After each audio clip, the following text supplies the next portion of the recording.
O problema, portanto, é saber quem tem a gestão de toda a massa de informações que controla a sociedade. Quem utiliza essas informações, como e para que as utiliza, sobretudo quando se leva em consideração um fato técnico que define a operação da informática, qual seja a concentração e centralização da informação, pois tecnicamente os sistemas informáticos operam em rede, isto é, com a centralização dos dados e com a produção de novos dados pela combinação dos já coletados. Muitos têm apontado alguns dos perigos da acumulação e distribuição de informações. Um primeiro perigo é o poder de controle sobre as pessoas, porque a partir de informações parciais e dispersas, recolhidas em vários arquivos, é possível gerar novas informações que sistematizam as primeiras e permitem reconstruir hábitos, interesses e movimentos dos indivíduos, como é o caso bastante simples da reconstituição das ações de alguém por meio das centrais telefônicas, que podem dizer para quem alguém telefonou, quantas vezes, por quanto tempo, etc. O segundo é a posse de informações por pessoas não autorizadas, que entram em contato com informações sigilosas, tanto do setor público, informações militares, econômicas, políticas, como da vida privada, por exemplo, as contas bancárias.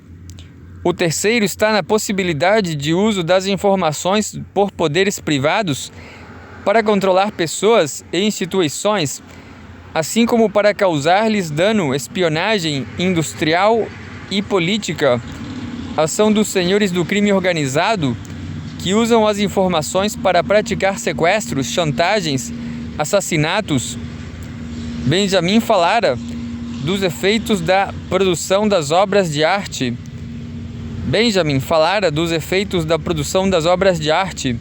Pelos livros, pelo rádio e pelo cinema.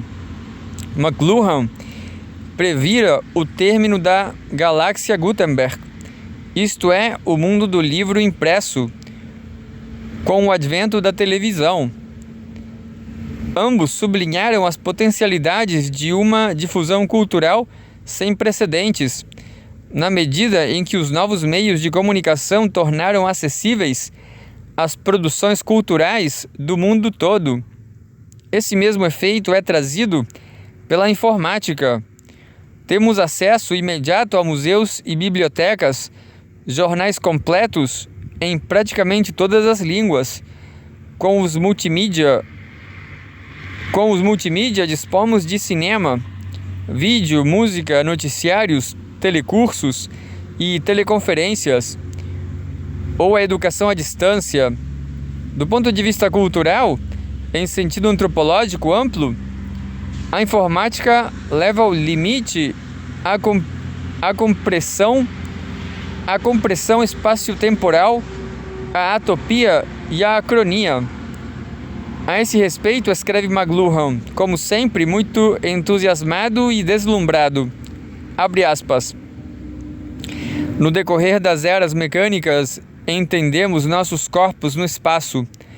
Hoje, porém, passado mais de um século de tecnologia eletrônica, estendemos o nosso próprio sistema nervoso central num abraço global, abolindo, no tocante ao nosso planeta, tanto o espaço como o tempo. Fecha aspas. Como sabemos, durante a primeira e a segunda revoluções industriais, o corpo humano estendeu-se no espaço.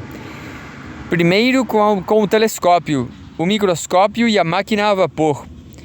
Depois, com as máquinas elétricas, o telégrafo, o telefone, o rádio, o cinema e a televisão. Agora, porém, com os satélites e a informática, é nosso cérebro ou nosso sistema nervoso central que se expande sem limites, diminuindo distâncias espaciais e intervalos temporais até abolir o espaço e o tempo. O universo está online durante 24 horas, sem obstáculos de distâncias e diferenças geográficas, sociais e políticas, nem de distinção entre o dia e a noite, ontem, hoje e amanhã. Tudo se passa aqui e agora, como se vê nas chamadas, entre aspas, salas de bate-papo, em que é possível conversar com pessoas de outro extremo do mundo, cuja presença é instantânea, ou como se vê nas grandes operações financeiras feitas em um piscar de olhos, entre empresas ou entre bancos situados nos confins da Terra. Os chamados meios digitais potencializam de maneira nunca antes vista o poder do capital sobre o espaço, o tempo, o corpo e a psique humanos. De fato, do ponto de vista da cultura, no sentido restrito de produção de obras de pensamento, estamos diante de uma nova forma de inserção do saber e da tecnologia no modo de produção capitalista. Nas revoluções técnicas e tecnológicas anteriores, a pesquisa científica, teórica, era autônoma e se tornava ciência aplicada quando empregada por meio de tecnologias vinculadas à produção econômica, ou quando os resultados teóricos eram retomados com fins econômicos em laboratórios mantidos pelas empresas de produção. Hoje a ciência teórica e aplicada tornou-se força produtiva, deixando de ser um suporte do capital para se converter em agente de sua acumulação e reprodução. Consequentemente, mudou o modo de inserção social dos pensadores, porque se tornaram agentes econômicos diretos, e a força e o poder capitalistas encontram-se hoje no monopólio dos conhecimentos e da informação. Abre aspas. O que caracteriza a atual revolução tecnológica não é a centralidade de conhecimento e informação, mas sua aplicação para a geração de conhecimento e de dispositivos de processamento, comunicação da informação em um ciclo de realimentação cumulativo entre a inovação e seu uso. As novas tecnologias da informação não são simplesmente ferramentas a serem aplicadas, mas processos a serem desenvolvidos. Fecha aspas.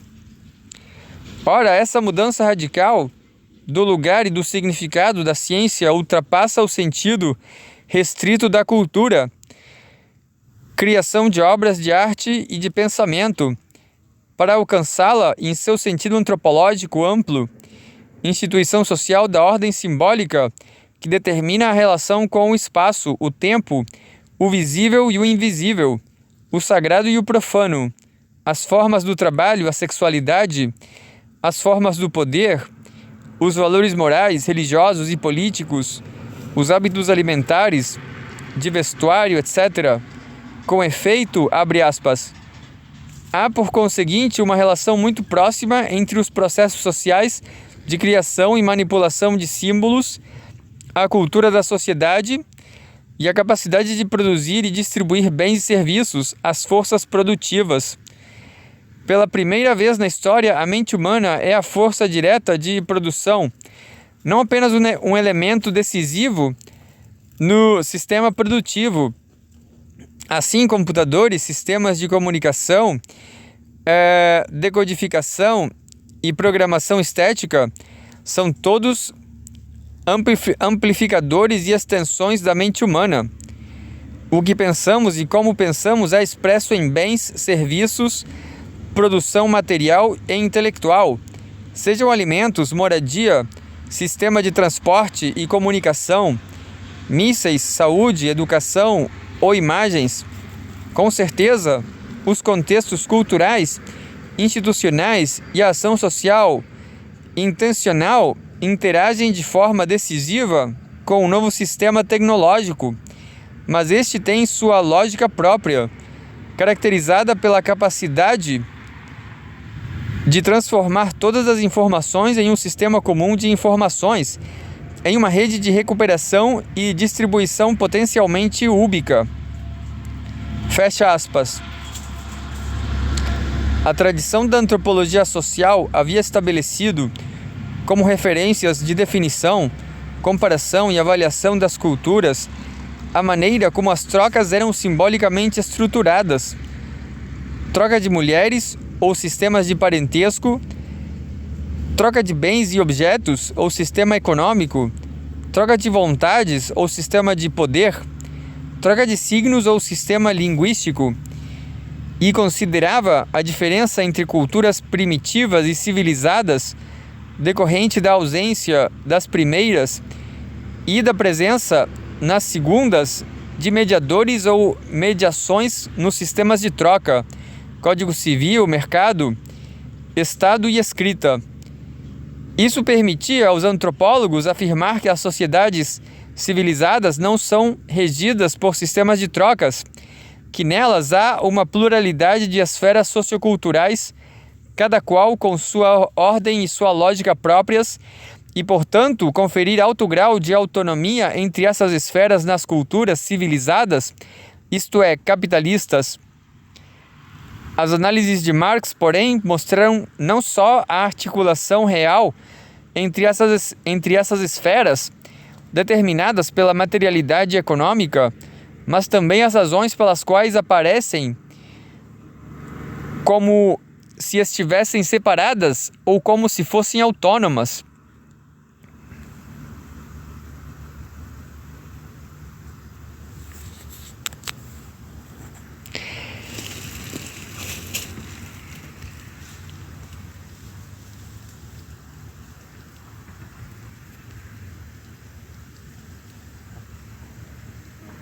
Assim, somos hoje levados a duas conclusões. A primeira é paradoxal, pois temos de admitir que, em sua forma mais avançada, o modo de produção capitalista destrói as mediações que, segundo os estudos antropológicos, conferiam autonomia às várias esferas sociais e se estrutura pela unidade dos sistemas de trocas, à maneira das culturas primitivas. A segunda é óbvia. Marx sabia o que estava falando e, portanto, em lugar de afirmar, como no texto que acabamos de citar, que há uma relação muito próxima entre os processos sociais de criação e manipulação de símbolos, a cultura da sociedade e a capacidade de produzir e distribuir bens e serviços, as forças produtivas, ou que há interação entre os contextos culturais, institucionais e a ação social intencional com o novo sistema tecnológico, precisamos afirmar não apenas, como supunha Marx, a determinação econômica dos processos simbólicos, mas sua absorção pelo processo econômico.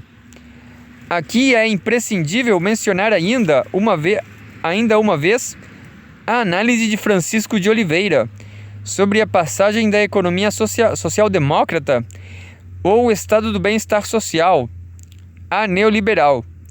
Enquanto a primeira operava uma divisão na partilha dos fundos públicos, destinando uma parte ao financiamento da reprodução da força de trabalho, por meio do salário indireto, direitos sociais como educação, saúde, habitação, férias, salário-desemprego, salário-família, etc., e outra ao capital, sob a forma de subsídios, a neoliberal contra a destinação dos fundos públicos no polo dos direitos sociais e os dirige quase integralmente ao capital. Como isso foi possível? Em primeiro lugar, porque por vários motivos que não vamos explicar aqui, o Estado entrou em uma crise de endividamento conhecida como déficit fiscal. E este foi atribuído ao custo dos encargos sociais. Em segundo, e principalmente porque Ao instituir o salário indireto, o Estado cortou o laço que prendia estruturalmente o capital ao trabalho ou ao salário direto. Este laço era responsável pelas limitações que o trabalho impunha ao ritmo das transformações tecnológicas. Desfeito o laço, nada mais prendia o capital, que pôde desenvolver em um grau jamais vistos, potencialidades tecnológicas inteiramente novas, para as quais não possuía liquidez, exigindo assim que o Estado dirigisse os fundos públicos a seu financiamento. Dessa maneira, a economia passou da forma industrial à forma chamada pós-industrial, na qual a ciência e a técnica se tornaram forças produtivas diretas.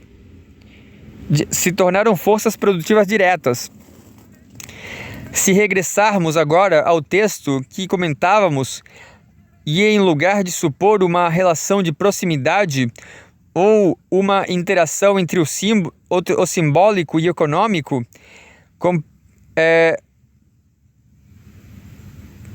compreendermos que houve absorção do simbólico pelo econômico. Também compreenderemos que por essa absorção, porque essa absorção dá origem à expressão sociedade do conhecimento. Com ela, pretende-se indicar que a economia contemporânea se funda sobre a ciência e a informação, graças ao uso competitivo do conhecimento, da inovação tecnológica e da informação nos processos produtivos e financeiros, bem como de serviços, como a educação, a saúde e o lazer. Ora, é sugestivo nessa expressão que a palavra sociedade seja tomada como sinônimo de economia e a palavra conhecimento como sinônimo de força produtiva. Aliás, alguns chegam mesmo a falar em capital intelectual como o principal princípio ativo das empresas. Abre aspas. A produtividade e a competitividade na produção informacional baseiam-se na geração de conhecimentos e no processamento de dados. A geração do conhecimento e a capacidade tecnológica são ferramentas fundamentais para a concorrência entre empresas, organizações e todos os tipos organizações de todos os tipos e, por fim, países. O desenvolvimento econômico e o desempenho competitivo não se baseiam na pesquisa fundamental, pesquisa teórica ou básica, mas na ligação entre a pesquisa elementar e a pesquisa aplicada e sua difusão entre organizações e indivíduos. A pesquisa acadêmica avançada e um bom sistema educacional são condições necessárias, mas não suficientes, para que os países, as empresas e os indivíduos ingressem no paradigma informacional. O desenvolvimento tecnológico global precisa da conexão entre a ciência, a tecnologia e o setor empresarial, bem como as políticas nacionais e internacionais. Afirma-se que hoje o conhecimento não se define mais por disciplinas específicas e sim por problemas e por sua aplicação nos setores empresariais. A pesquisa é pensada como uma estratégia de intervenção e de controle de meios ou instrumentos para a consecução de um objetivo delimitado. Em outras palavras, é um survey de problemas, dificuldades e obstáculos para a realização do objetivo e um cálculo de meios para soluções parciais e locais para problemas e obstáculos locais. Entrega intensamente redes eletrônicas para se produzir e se transformar em tecnologia e submete-se a controles de qualidade, segundo os quais deve mostrar sua pertinência social, mostrando sua eficácia econômica. Fala-se em explosão do conhecimento, para indicar o aumento vertiginoso dos saberes, quando na realidade indica o modo da determinação econômica do conhecimento, pois no jogo estratégico da competição no mercado, uma organização de pesquisa se mantém e se firma se é capaz de propor problemas novos e soluções eficazes do ponto de vista do mercado. Por isso, o conhecimento contemporâneo se caracteriza pelo crescimento acelerado e pela tendência a uma rápida obsolescência. Se as artes já haviam sido devoradas pela indústria cultural, agora são as ciências que se encontram inteiramente absorvidas pela lógica do mercado e, com elas, todo o sistema da educação formal. Não só a pesquisa se transformou em mero survey, deixando de ser investigação no sentido forte do termo, e posse de instrumentos para intervir e controlar alguma coisa, mas também depende diretamente dos indivíduos, depende diretamente dos investimentos empresariais, os quais são determinados pelo jogo estratégico da competição no mercado, de maneira que os pesquisadores são mantidos e se firmam somente se são capazes de propor áreas de problemas, dificuldades, obstáculos sempre novos, e que é feito pela fragmentação de antigos problemas em novíssimos microproblemas, sobre os quais o controle parece ser cada vez maior.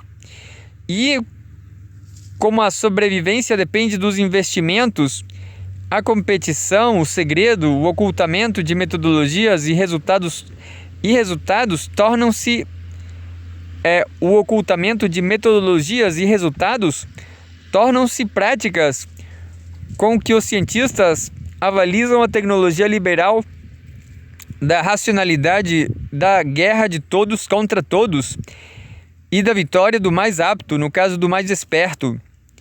Que se passa no plano da comunicação? Como escreve Caio Túlio Costa, houve não só a expansão da tecnologia analógica, mas em menos de 2 décadas o salto para a tecnologia digital, a explosão da telefonia celular e a multiplicação das maneiras de comunicação com a possibilidade de interação entre redes de computador e, abre aspas, um aumento exponencial da velocidade de transmissão de dados sob qualquer plataforma, celular, rádio, satélite, fibra de vidro ou mesmo fio de cobre. Fecha aspas. Dessa forma, os dados passaram a trafegar nas redes de comunicação, passando de 1000 para milhões de bytes.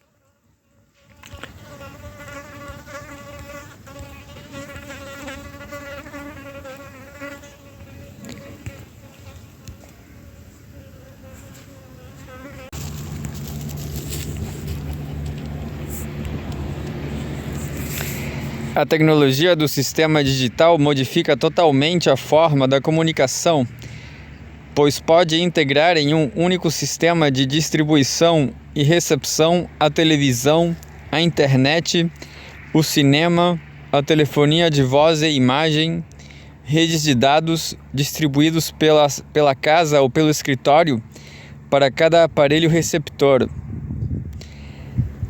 Abre aspas. Televisão de alta definição, telefone fixo ou celular, tela de cinema, micro-ondas e até geladeira, tudo regulado via internet.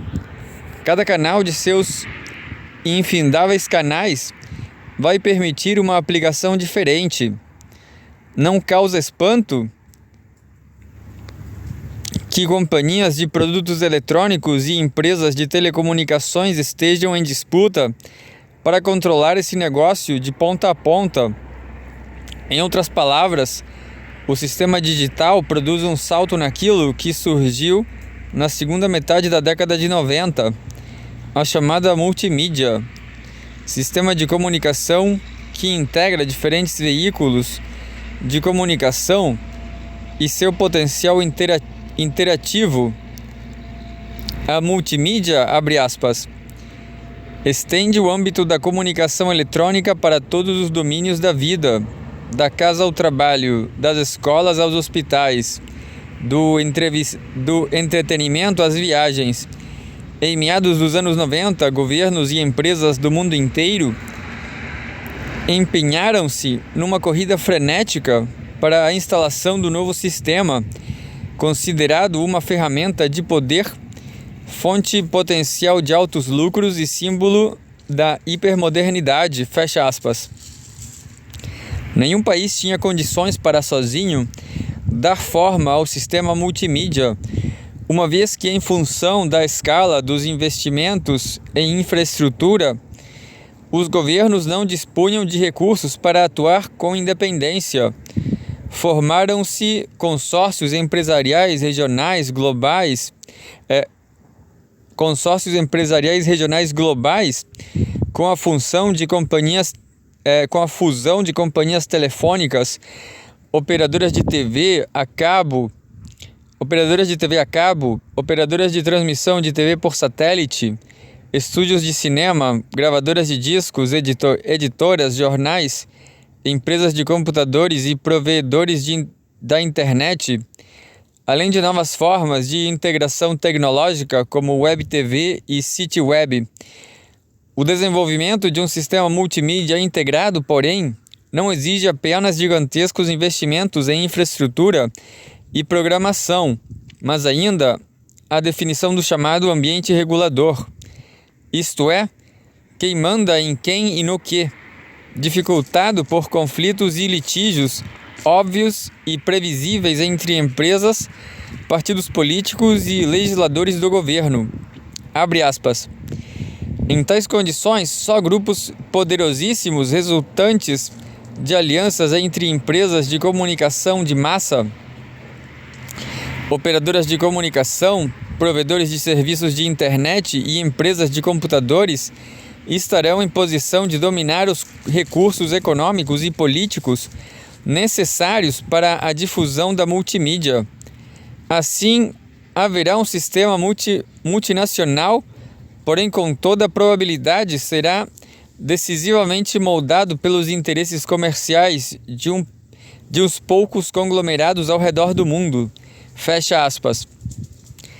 No caso da multimídia, pesquisas realizadas em alguns países do capitalismo central indicam que a chamada, entre aspas, casa eletrônica enfatiza dois traços de um novo modo de vida: a centralidade da casa e o individualismo. Centralidade da casa. Aumentou o tempo passado em casa, pois praticamente tudo pode ser feito sem sair do domicílio. Compras, pagamentos, correspondência, várias modalidades de trabalho e as informações sobre os acontecimentos dos quais não se precisa ou não se quer participar, e os principais gastos da família são dirigidos à aquisição de aparelhos que permitam não sair de casa. Individualismo. Os aparelhos portáteis levam cada membro da família a organizar seu próprio espaço e seu próprio tempo. O micro-ondas favorece refeições solitárias, reduzindo as refeições familiares coletivas. O telefone celular e o microcomputador permitem conversas no isolamento de um cômodo, sem a presença de outros membros da família. Além disso, a baixa dos preços de aparelhos de rádio, televisão, videogames e aparelhos de som para CD, todos eles equipados com um sistema individual para a audição. Cada membro da família pode compor seu próprio mundo audiovisual à parte dos outros. Havíamos notado que a marca principal do neoliberalismo é o encolhimento do espaço público e o alargamento do espaço privado.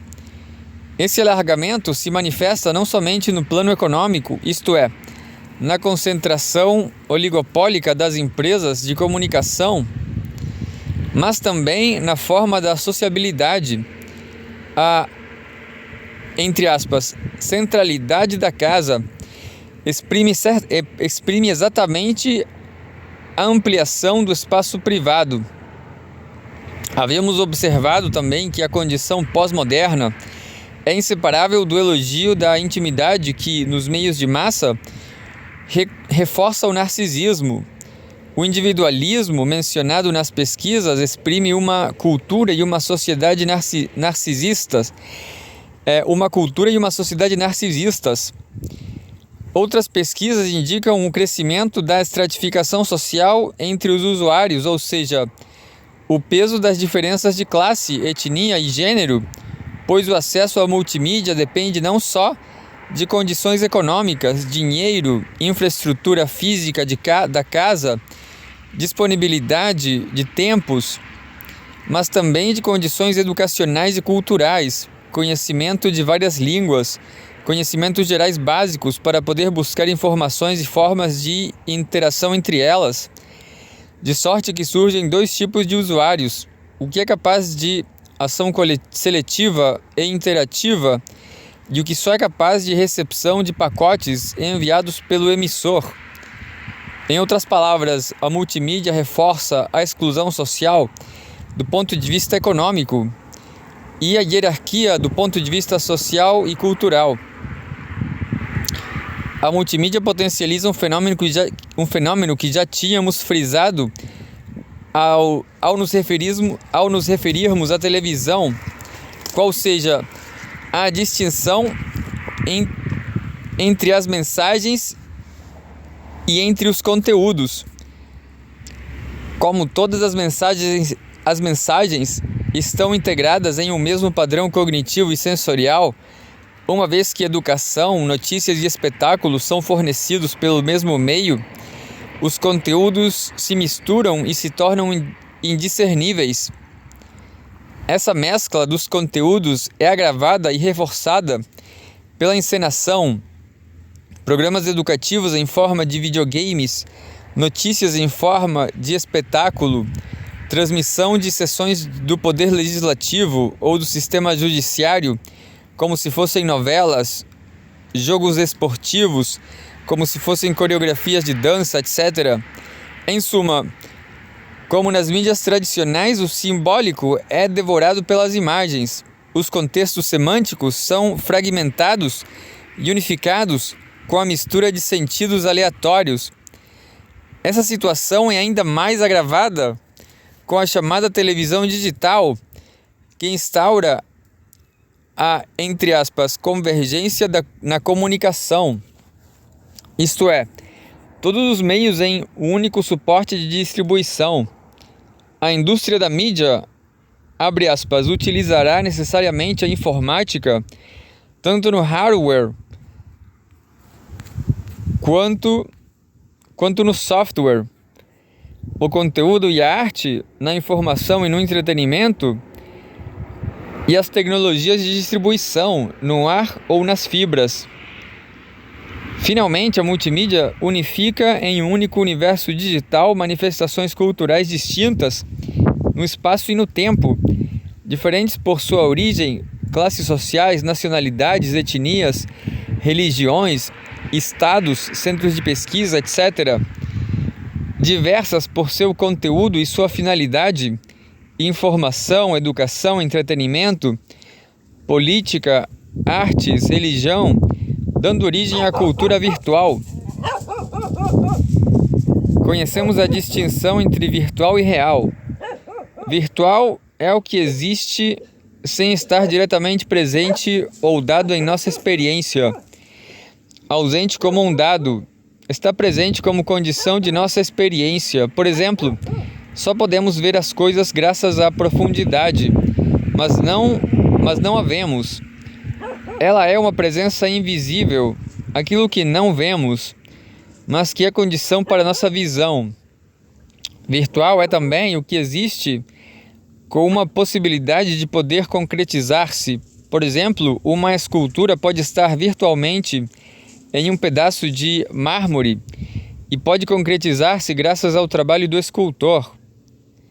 Real é o que existe de fato, podendo ser dado diretamente em nossa experiência ou ao nosso pensamento, ainda que frequentemente seja dado de maneira deformada, incompleta e ilusória, como na ideologia, vimos que a cultura, em sentido amplo, é a criação de símbolos e estes exprimem nossa relação com o que está ausente, presentifica uma ausência. A linguagem presentifica seres ausentes ao nomeá-los.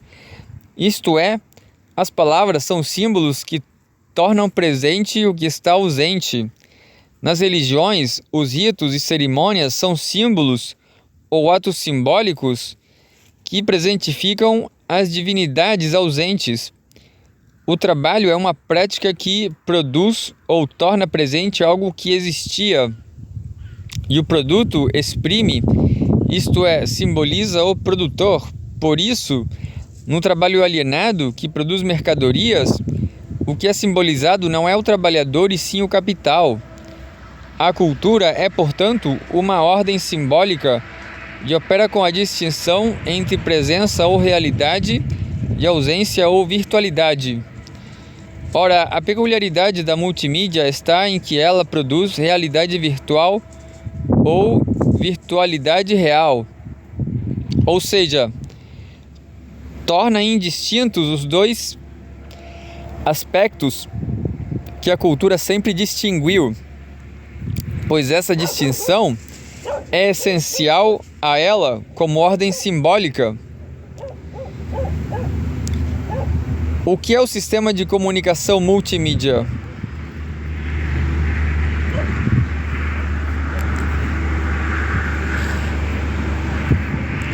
Abre aspas. É um sistema em que a própria realidade, ou seja, a experiência simbólica material das pessoas, é inteiramente captada, totalmente imersa em uma composição de imagens virtuais no mundo do faz de conta, no qual as aparências não apenas se encontraram na tela comunicadora da experiência, mas se transformam em experiência. Todas as mensagens de todos os tipos são incluídas no meio porque fica tão abrangente, tão diversificado, tão maleável, que absorve no mesmo texto de multimídia toda a experiência humana, passada, presente e futura, como em um ponto único do universo, fecha aspas. Em outras palavras, o sistema multimídia, expressão da pós-modernidade, potencializa a atopia e a acronia, que já haviam sido a marca da antiga televisão. O espaço se torna um, entre aspas, fluxo de imagens e o tempo se torna intemporal. Ao fazê-lo, destrói a ordem simbólica da cultura, pois uma virtualidade real ou uma realidade virtual pressupõe que a distinção entre presença e ausência se reduza a estar presente ou estar ausente na rede ou no sistema multimídia.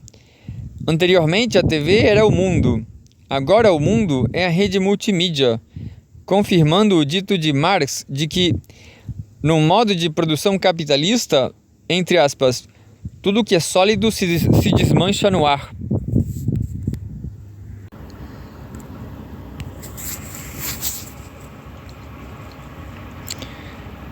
Oito.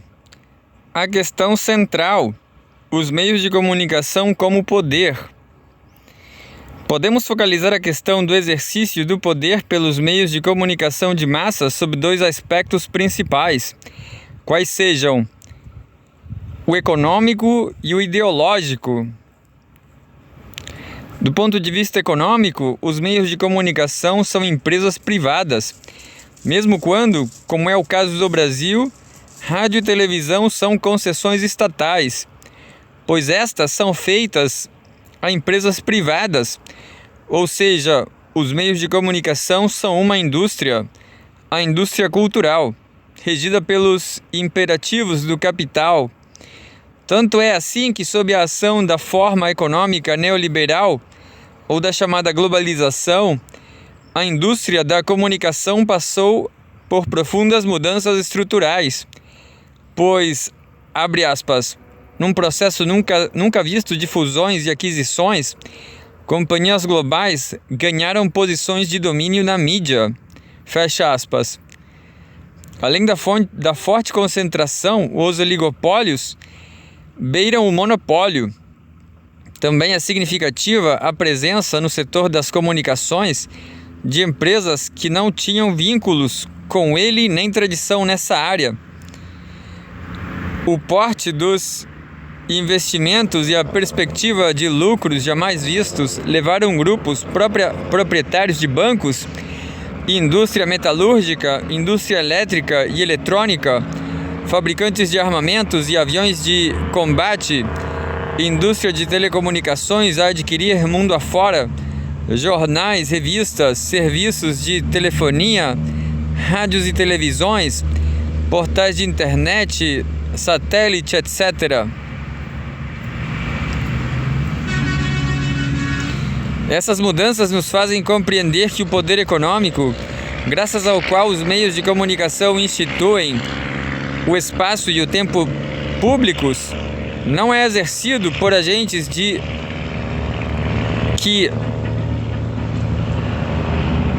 deliberam, não é exercido por agentes que deliberam e agem em vista de seus próprios interesses e fins particulares, como observam com grande pertinência Maria Rita Kell e Eugênio Bush.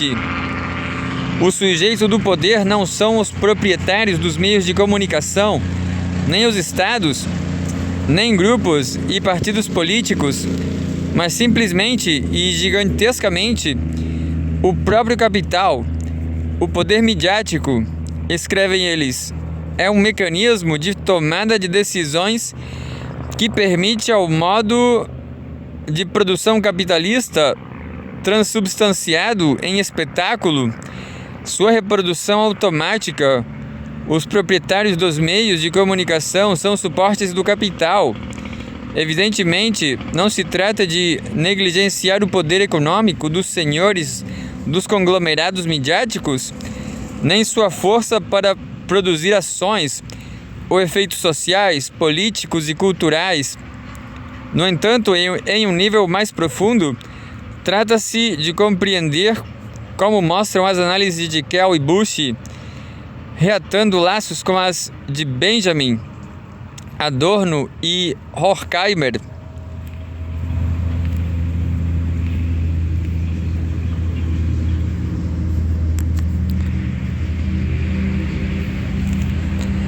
que essas ações exibem poder, mas não o constituem, pois sua constituição encontra-se no modo de produção do capital. Do ponto de vista ideológico, podemos assinalar uma situação semelhante, tomando como referência a análise de Claude Lefort, sobre a ideologia contemporânea como ideologia invisível. Assim como o poder econômico aparece localizado nos proprietários das empresas da indústria da comunicação, mas é o poder ilocalizado do capital, assim também, mas de maneira invertida, já que estamos no campo da ideologia. As representações ou imagens que constituem a ideologia aparecem desprovidas de localização, embora estejam precisamente localizadas nos centros emissores da comunicação. A ideologia burguesa, tal como apresentada por Marx, assim como a ideologia totalitária, tinha a peculiaridade de indicar quem eram seus autores ou agentes, ou seja, a burguesia, que proferia um discurso construído e articulado pelas ideias produzidas pelos intelectuais pequeno-burgueses. E no caso do totalitarismo, o Estado que falava em nome do social e do povo, graças às representações construídas pelo partido. Tanto o discurso burguês como o discurso totalitário eram proferidos do alto e pretendiam ser discursos sobre o social e para o social. A ideologia contemporânea, escreve Lefort, É invisível porque não parece construída nem proferida por um agente determinado, convertendo-se em um discurso anônimo e impessoal, que parece brotar espontaneamente da sociedade como se fosse o discurso do social. Abre aspas. O rádio, a televisão, o cinema, os jornais e as revistas de divulgação tornam viável sistemas de representação que seriam impossíveis sem eles. Com efeito, para que a ideologia possa ganhar generalidade suficiente para homogeneizar a sociedade no seu todo, é preciso que a mídia cumpra seu papel, que veicula a informação não de um polo particular a outro polo particular, mas de um foco central, circunscrito, que se dirige ao todo indeterminado da sociedade. Como os debates públicos virando espetáculos e discutindo tudo: economia, política, arte concreta, sexo, educação, música pop, arte clássica e contemporânea, do gênero mais nobre ao mais trivial. Cria-se a imagem de uma reciprocidade entre emissor e receptor, que deve aparecer como reciprocidade verdadeira e definida nas relações sociais. Essa imagem é duplamente eficaz, pois, ao mesmo tempo, exalta a comunicação, independente de seu conteúdo e de seus agentes, e simula a presença de pessoas. A eficácia do discurso veiculado pelos meios de comunicação decorre do fato de que ele não se explicita, senão parcialmente, como discurso político, e isso lhe confere generalidade social. São as coisas do cotidiano, as questões da ciência, da cultura, que sustentam a representação imaginária de uma democracia perfeita, na qual a palavra circula sem obstáculos, fecha aspas. Como determinar o lugar social em que as representações ideológicas ou o imaginário ideológico são efetivamente produzidos? Pensamos que a ideologia invisível só se torna compreensível como exercício de poder se a consideramos por outro prisma, aquele que temos denominado como a expressão ideologia da competência. Ou seja, a peculiaridade da ideologia contemporânea está no seu modo de aparecer sob a forma anônima e impessoal do discurso do conhecimento. É sua eficácia social, política e cultural, funda-se na crença na racionalidade técnico-científica. Em outras palavras, o discurso ideológico pode aparecer como o discurso do social, porque o social aparece constituído e regulado por essa racionalidade.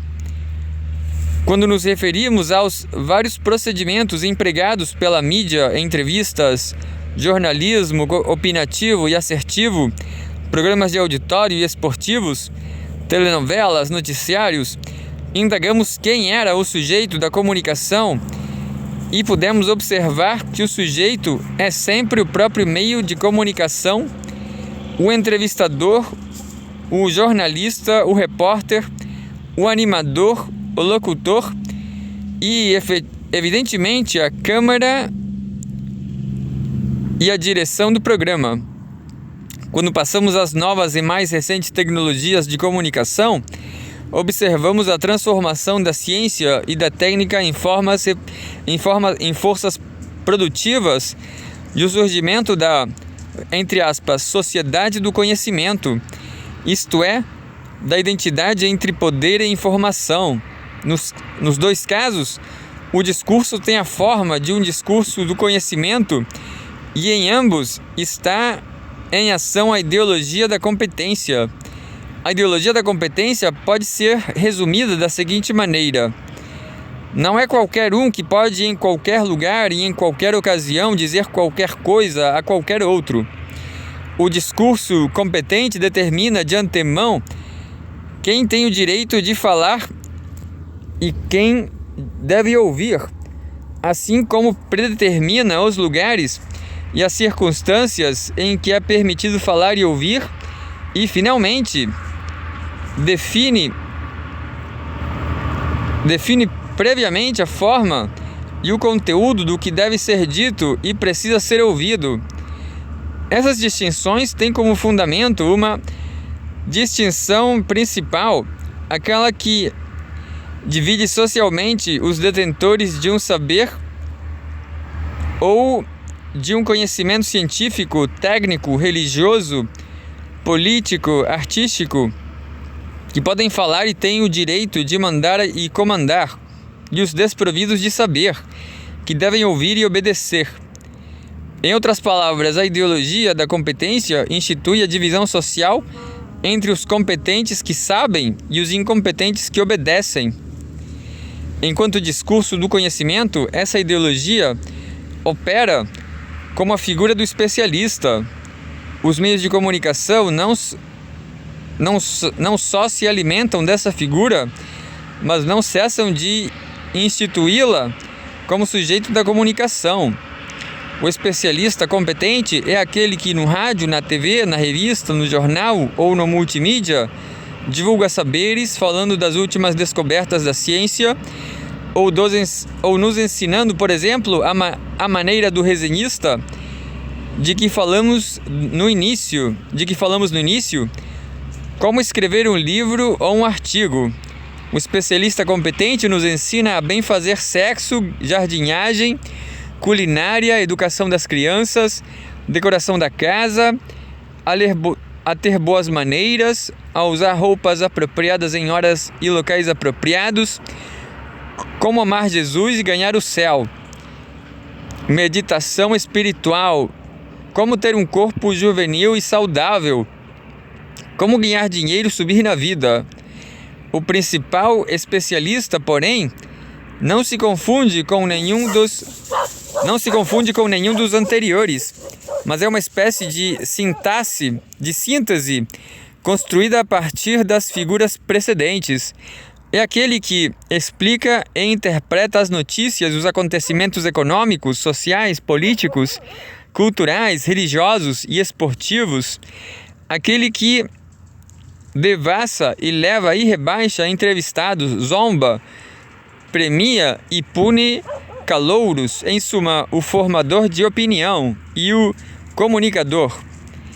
Ideologicamente, portanto, o poder da comunicação de massa não é igual ou semelhante ao da antiga ideologia burguesa, que realizava uma inculcação de valores e ideias, dizendo-nos o que devemos pensar, sentir, falar e fazer. Afirma que nada sabemos e seu poder se realiza como intimidação social e cultural.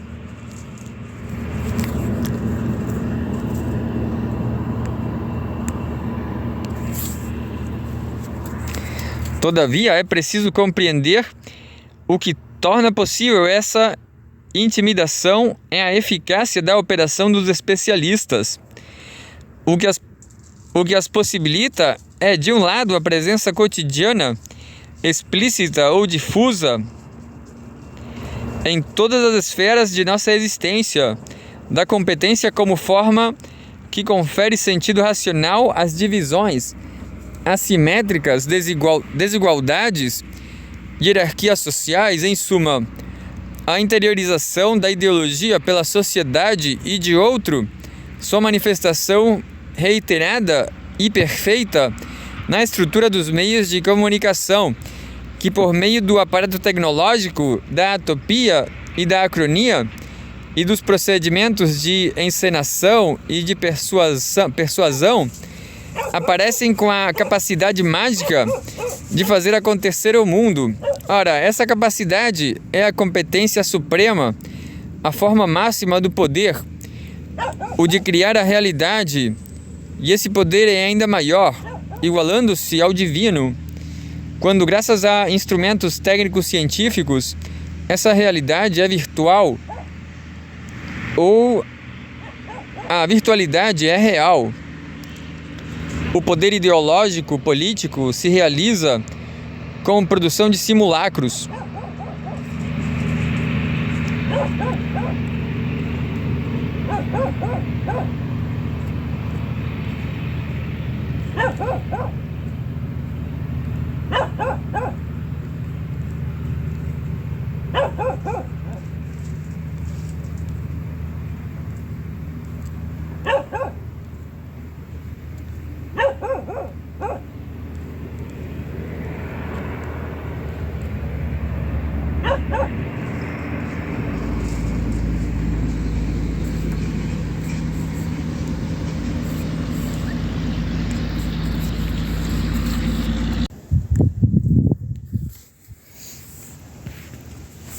Anexo 1. Passeio pelo país das palavras. Há no grego 3 palavras para significar imagem: eidolon, eikon e fantasma. No latim há uma: imago. Eidolon deriva do verbo eido. Esse verbo possui 2 sentidos principais. Em um primeiro sentido, significa ver, examinar, representar e ver-se, fazer-se ver, representar-se, mostrar-se. Desse verbo vem eidos, ideia, entendida como objeto de uma percepção e, filosoficamente, como objeto de uma visão intelectual que apreende a essência ou realidade de uma coisa. Em seu outro sentido, o verbo eido significa parecer, ter a aparência de, ter o ar de, fingir, fazer-se semelhante a. É desse segundo sentido que deriva eidolon, imagem,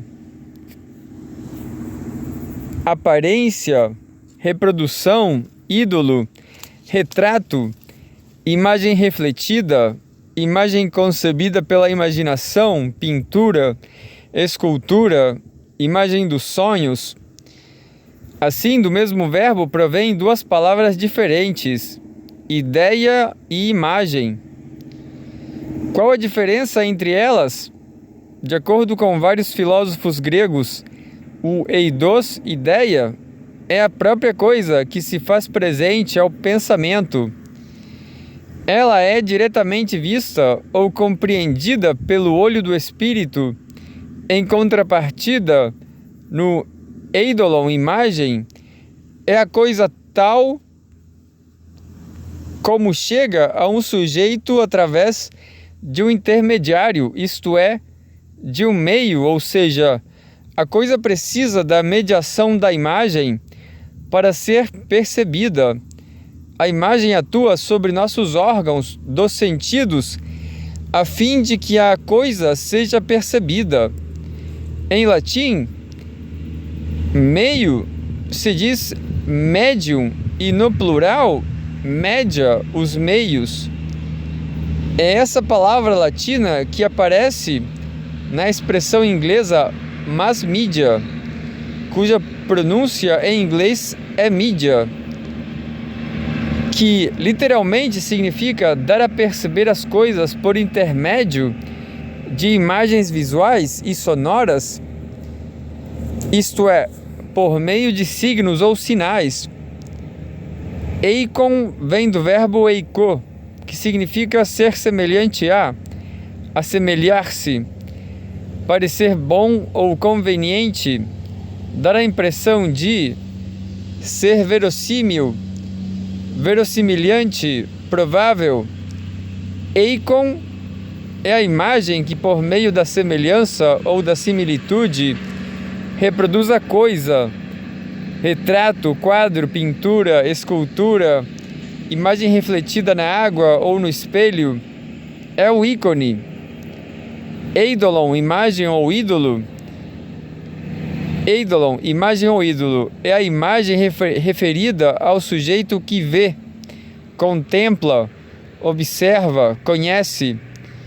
Em outras palavras, é a imagem produzida pelos órgãos dos sentidos. É a face subjetiva da imagem.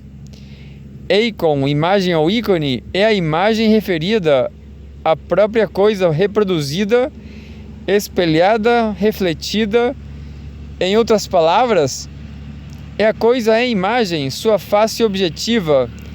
Em ambos os casos, porém, dois traços caracterizam a imagem. O primeiro refere-se à aparência externa de uma coisa. O segundo exige um meio ou um mediador para dar-se ao sujeito, nunca se oferecendo diretamente,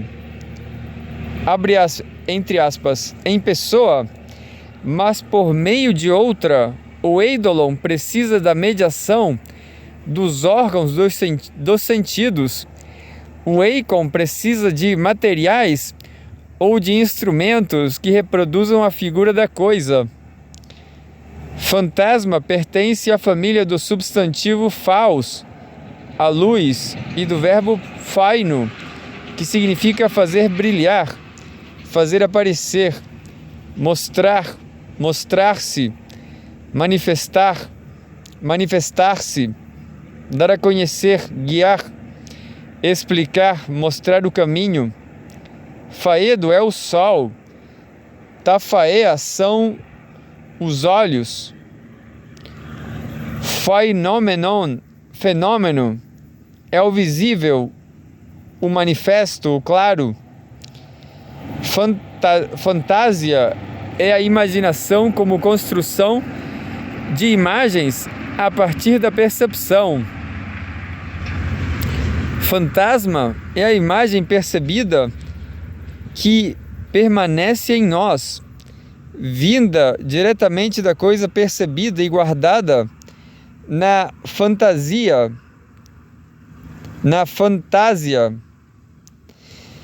Embora eidolon, eikos e fantasma sejam imagens, há duas diferenças entre a imagem, que é eidolon, e eikon, que é fantasma.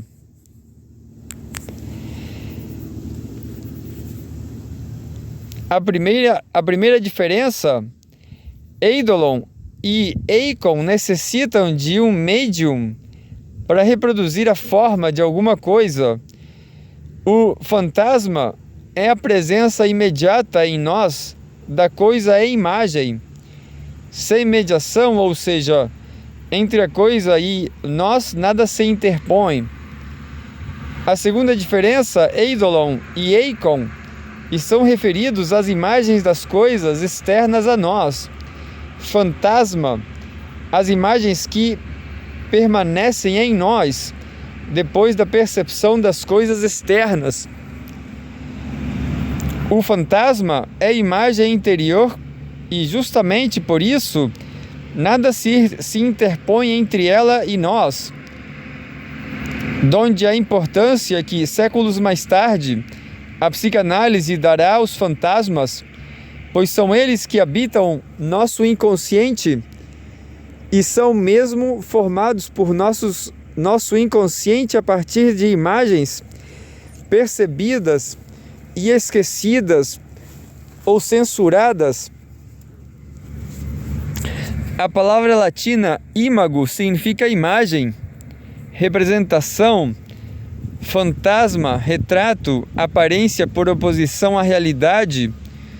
Ou seja, os romanos sintetizaram em uma única palavra todos os variados sentidos de que imagem possuía em grego. Por isso, a psicanálise costuma empregar indiferentemente fantasma e imago. Dela vem os verbos imitor, procurar, reproduzir uma imagem, imitar, e imaginor, imaginar, é o substantivo imaginatio, a imaginação. Diferentemente das palavras gregas que mencionamos e que estão primordialmente referidas à visão ou às imagens visuais, imago refere-se primordialmente à imagem sonora das coisas, isto é, a palavra. Por isso, enquanto na cultura grega a imagem foi objeto da teoria do conhecimento e da psicologia, na cultura romana seu lugar próprio foi a retórica, isto é, o campo das imagens de linguagem ou figuras de linguagem. Há, porém, uma família de palavras latinas na qual a imagem tem como referência a visão. Trata-se da palavra espetáculo, que vem dos verbos latinos spécio e aspecto. Spécio, ver, observar, olhar, perceber. Specto, ver, olhar, examinar, ver com reflexão, provar, ajuizar, acautelar, esperar. Espécies é a forma visível da coisa real, sua essência ou sua verdade. Na ciência da óptica, a espécies era estudada como imagem visual. Spectabilis é o visível. Speculum é o espelho. Spectator, o que vê, observa. Espectador. Spectrum é aparição irreal, visão ilusória. Speculare é ver. Speculare é ver com os olhos do espírito. E spectaculum é a festa pública. Espetáculo pertence ao campo da visão. Dessa família de palavras, a linguagem inglesa guardou a lembrança, pois nela a palavra óculos se diz spectacles. E nossas línguas acabaram por unificar a palavra grega fantasma e a palavra latina spectrum, para significar o fantasma ou o espectro como aparição, geralmente ilusória ou irreal. Simulacrum é uma palavra latina que vem de similis, que significa o semelhante. De similis vem a palavra simul, fazer junto, mas também competir, rivalizar. E similitudo, semelhança, analogia, comparação. De similis vem o verbo simulare, que significa representar exatamente, copiar, tomar a aparência de. Este último significado leva o verbo a significar também fingir, simular, ou seja, simulacrum tanto pode significar uma representação ou cópia exata, como um fingimento, uma simulação. Esse duplo sentido aparece em nossa língua quando dizemos, por exemplo, que o cientista faz uma simulação do fenômeno, isto é, procura representá-lo por meio de experimentos que ofereçam imagens que o expliquem exatamente. E quando dizem que alguém é hipócrita ou falso porque é um simulador, simulacrum é a imagem por representação, pintura, escultura, imagem no espelho, é o simulacro. Em outras palavras, o simulacro é a imagem de uma imagem percebida, ou seja, passamos da percepção da imagem de uma coisa à sua representação ou reprodução em uma outra imagem, como na pintura, na escultura, no retrato. O espelho não nos dá a imagem percebida, e sim um duplo dela, seu simulacro. Como é evidente para a pessoa que nos olha quando olhamos um espelho, a outra pessoa vê nossa imagem, isto é, vê nossa figura em carne e osso, e a duplicação de nossa imagem no espelho.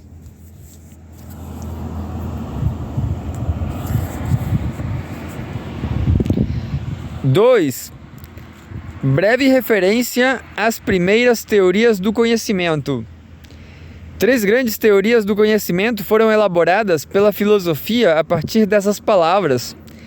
Em todas essas teorias surgirá uma concepção do ato de conhecer que permanecerá em toda a história. Permanecerá em toda a história posterior da filosofia e das ciências. Nela e com elas a visão é o centro e a forma canônica do conhecimento e da verdade. Aliás, não custa lembrar, em primeiro lugar, que a palavra teoria vem do grego theoria e significa contemplação. E em segundo, que a filosofia elaborou uma concepção, na verdade, identificando-a com a evidência. Termo que vem do latim evidentia, derivado do verbo videre, ver. Evidência significa ver completa, plena e perfeitamente alguma coisa tal como ela é. A verdade é uma evidência porque é o olhar intelectual que vê plena e perfeitamente o que uma coisa é em si mesma, em sua essência e em sua realidade.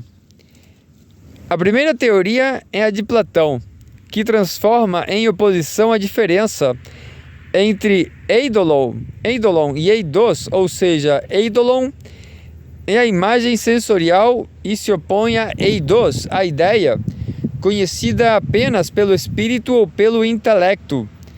O platonismo toma o eidolon e o eikon como imagens sensoriais formadas pelas coisas em nossos órgãos dos sentidos e as considera o conhecimento da mera aparência da realidade, opondo-as ao eidos, ou a ideia, que é o conhecimento verdadeiro das essências das coisas.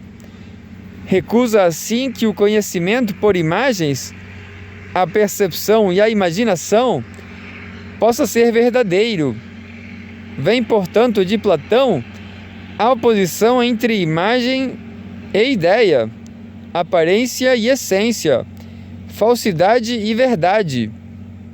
Para explicar essas oposições, em uma de suas obras, A República, Platão apresenta uma alegoria, conhecida como alegoria ou mito da caverna, na qual narra o percurso feito por um homem que sempre viveu preso em uma caverna, onde via apenas as sombras das coisas, mas conseguiu quebrar os grilhões e fugir. Ao sair da caverna, esse homem fica ofuscado pela luz do sol, mas aos poucos se acostuma com ela e descobre que pode ver as próprias coisas e que só pode vê-las graças à luz solar. Da mesma maneira, diz Platão, somos como prisioneiros da caverna. A caverna é nosso corpo e as opiniões que formamos das coisas a partir de suas imagens sensoriais, mas dela podemos escapar, indo em direção à verdadeira luz, a do bem, que ilumina as ideias ou essências das coisas, vistas pelo olho de nosso espírito.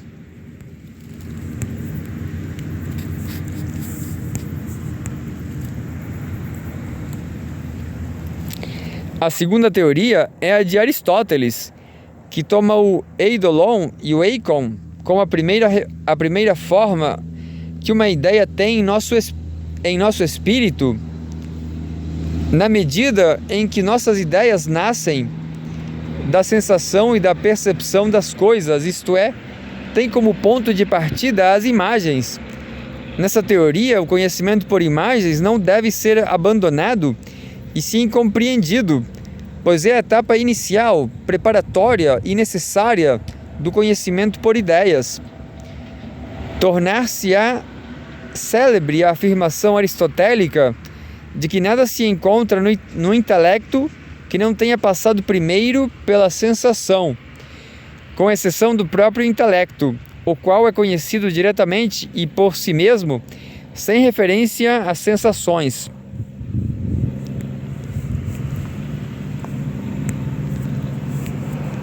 Finalmente, opondo-se ao platonismo, surge a teoria de Epicuro e Lucrécio, para os quais todo conhecimento é sensação e composição de sensações.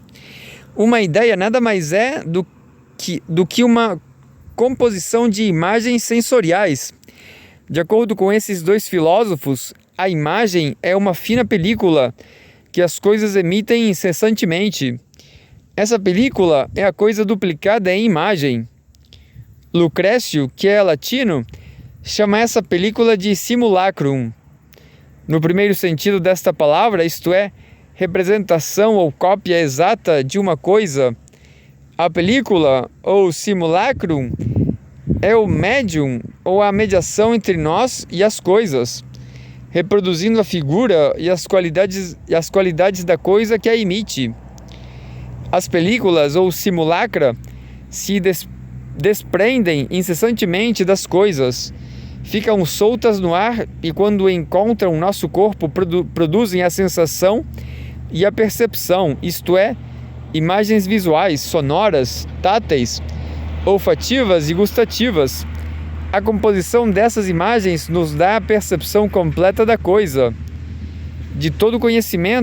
Se todo conhecimento é feito de imagens, e se as películas reproduzem as coisas, como é possível o erro? Este decorre de dois fatos.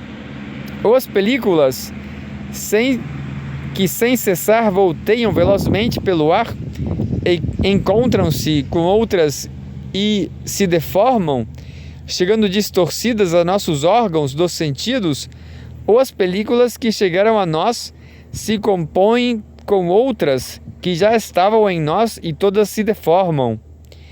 É o que acontece sobretudo no sonho, quando cremos ver e ouvir coisas que não existem realmente. Nas alucinações causadas por febres, que nos fazem ver imagens assustadoras das coisas.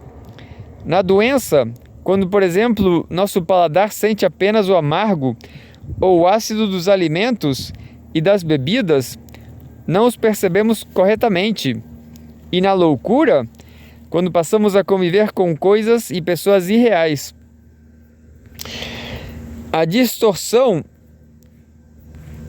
e a deformação das imagens produzem a passagem do simulacrum ao fantasma. Nossa fantasia cria imagens de seres inexistentes.